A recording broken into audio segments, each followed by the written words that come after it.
Hey there, you, me, and DC fans, and welcome if you're new. I am the stepson of Krypton, coming to you today with Aquaman, issue number 11. Now, I know it's not what we normally cover on the channel. However, it is a DC KO tie in. And don't worry if you have not read the other 10 issues of Aquaman. I'm going to give you a brief synopsis of all the 10, just very, very quick here, right after this commercial break.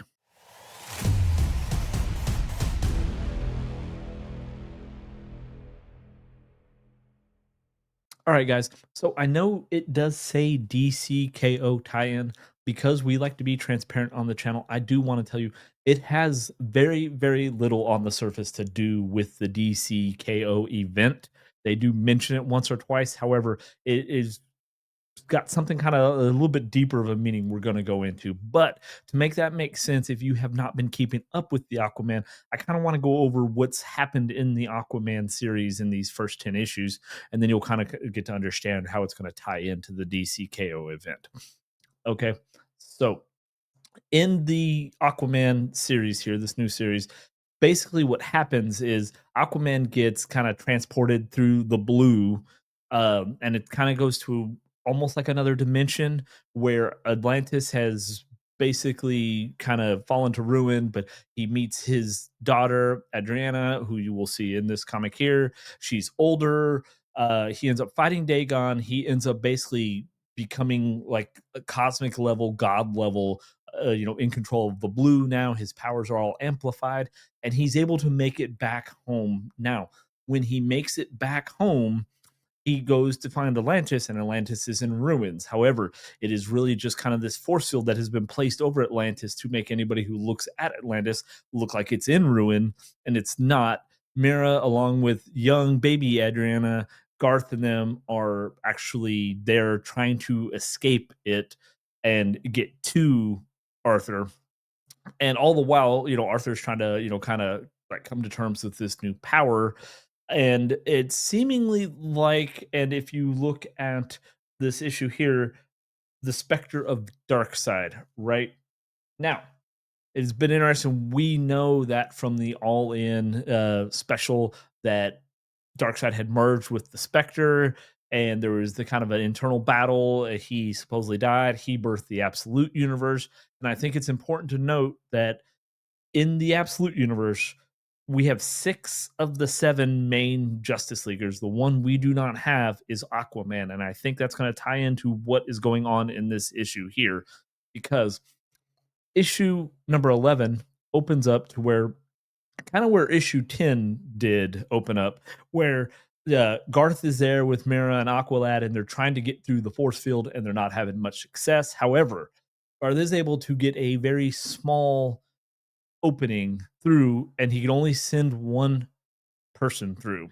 So again, it's exactly right where I feel like issue 10 kind of started, and then we kind of moved away from that whole thing, but now we're back in there, right? So Mira is talking to Adrena, her baby, Aquaman, their daughter, their very infant daughter, telling her she's going to go rescue her father, and she hands him off to Jackson or Aqualad as she goes through the opening. Now, the key to this here is that the opening, like it doesn't allow her just to go straight through past the opening to Atlantis. It only allows her to go to a different dimension, which is going to be mentioned here later. It's going to be her original home of Zebul. So, and this is what I mean when I say there's one of a few small tie-ins, because this is like we see Aquaman and we see his adult Adrena there and his team and the Nautilus there. They're swimming towards some trouble, but it says Earth before the DCKO tournament begins. Okay, so that's one of the very few small tie-ins to this event. And we see Aquaman. They're racing to. All they know is that Aquaman has sensed trouble, but they're heading to the surface. Luckily, Titanus is always ready for a fight. We then see a cruise ship in the Pacific Ocean. A terrific cruise ship, that is. And a ship full of people, they're just running from for their lives from parademons. But this will not stand with Aquaman.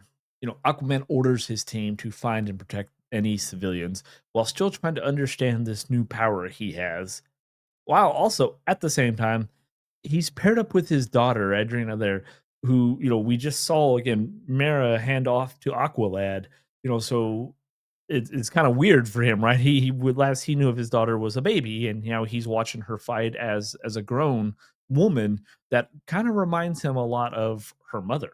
The team continues to try to save people with the lady of the pond or lake or ocean, whatever she's calling wanting to call herself now, realizing that now with the return of the blue, her powers have now returned to their full potential. And of course, Titanus there is making light work of some of the parademons as we see them ejected far up into the sky.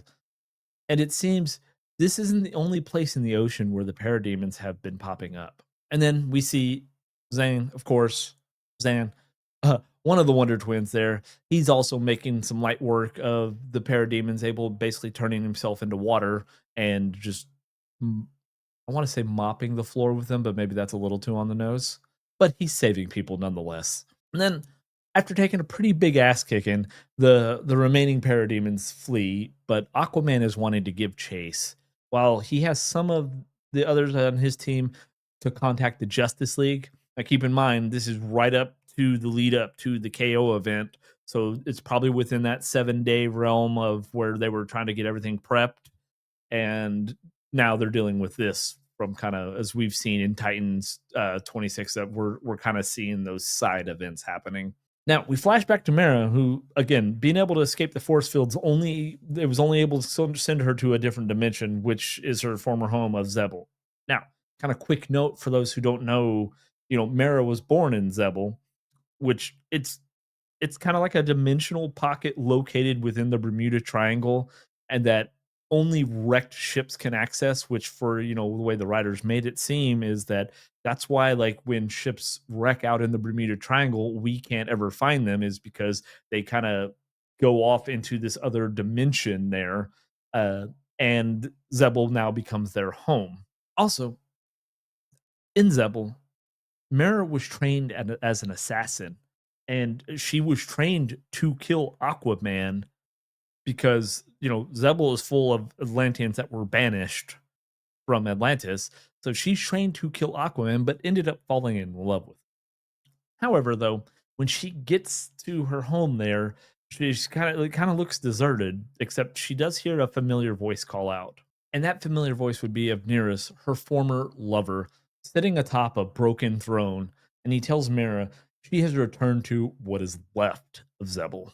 Now, back to Aquaman and team, things are heating up.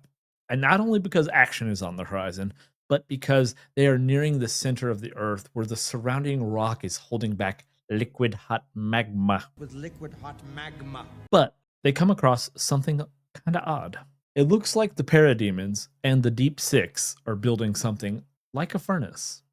Now, for those of you who don't know the Deep Six, they are apocalyptic, but they're very fish-like, and they're able to breathe underwater. And of course, they do Darkseid's bidding, just like all of his other minions. Now, Aquaman calls them furnaces, but we kind of better refer to them as the fire pits, as seen throughout Apocalypse, that make the surface almost unlivable, especially within a few hundred miles of them. And we also know from what's been happening in the Justice League Unlimited as well that we've seen some other fire pits kind of starting to pop up, and they've had to kind of go take care of them. So this is just one of the underwater ones. And then, of course, Titanus Crush, Hulk Smash, and all of that, right? As they take down the team building their apocalyptic furnace, Aquaman gets a better look at his daughter and just how skillful she has become with that trident. The fight continues, but Aquaman's finally like, I've had enough. And with his newfound power and control of the blue, he decides to put an end to the battle. And the Deep Six are going to pay. Apple Pay. Sorry, that was probably a dad joke. Moving on. Aquaman is commanding the water. And keep in mind, this water is near the Earth's core. So what does that mean? Flaming Vipers. Coming to Aquaman's command. We see Aquaman unleash his power, rocks everywhere, a whirlwind blast of water, and it looks like the parademons are done for. But Adrena looks fascinated with what Aquaman's doing, almost like enthralled by him killing them, as she's like, end them. very entranced. Seems a little sus. So the battle is over. The area is flattened. The demons are gone. And Feredrina is still impressed by her father, while the others kind of think maybe it was a little much. Now, even Arthur is questioning this power he has and how it has kind of taken over him. Something seems out of control. And that is where the issue ends. Now, guys, I know this didn't have a whole lot to do with the KO tie-in. They mentioned it kind of briefly right there. But if you've been following along with the Aquaman series, which I know we haven't been doing, but I've been personally reading, you know that basically, and even in the New Gods series, that a new god had been born, the final god, but the new god has been born. Aquaman has now kind of been brought up to god tier status. And I even said when we were doing the bracket video, which I'll have shown up down here, that I was putting Aquaman kind of high up there because it looks like he is gaining some part of Darkseid's power. Maybe Darkseid's going to be reborn through him. I don't know. But the fact that the issue is called the Spectre of Darkseid, even though other than him kind of losing kind of control over there, we don't ever see Darkseid in this issue. uh, Leads me to believe that there's something tying him to Darkseid, and that's why in the Absolute universe we don't have an Absolute Aquaman. So let me know down in the comics. How did you feel about it? Are you reading the Aquaman series? If not, I know this was kind of a letdown as a DCKO tie-in because they didn't really tie in too much. But let me know how you feel down in the comments. And if you've made it with me this far, you might as well go ahead and give the video a like, subscribing to the channel, and having your bell notification clicked because we are covering the entire KO event as well as everything going on in the Absolute universe and the Justice League Unlimited universe, guys. And I know this one was a little bit longer because I had a lot of information I had to kind of get through at the very beginning since we are jumping into issue 11 here. So keep it as short as possible. That is going to wrap it for me on this episode of You, Me, and DC. Until next time, guys, I'll see you then.